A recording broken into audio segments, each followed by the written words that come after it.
أعوذ بالله من الشيطان الرجيم. بسم الله الرحمن الرحيم.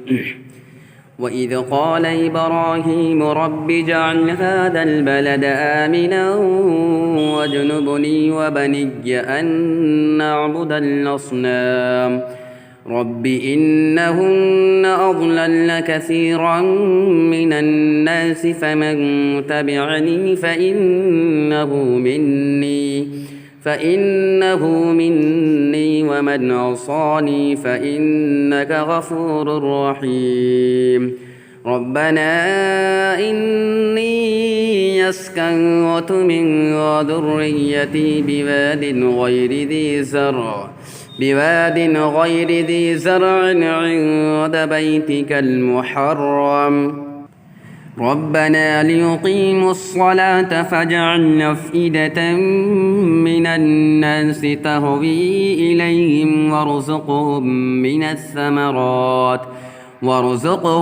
من الثمرات لعلهم يشكرون. ربنا إنك تعلم ما نخفي وما نعلن وما يخفى على الله من شيء في الأرض ولا في السماء. الحمد لله الذي وهب لي على الكبر إسماعيل وإسحاق إن ربي لسميع الدعاء. رب اجعلني مقيم الصلاة ومن ذريتي ربنا وتقبل دعاء. ربنا اغفر لي ولوالدي وللمؤمنين يوم يقوم الحساب.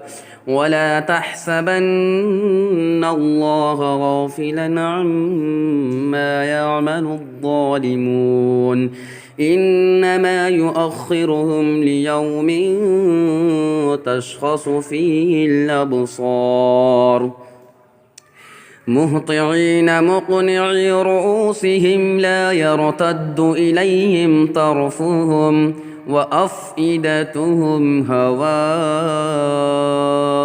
صدق الله العظيم.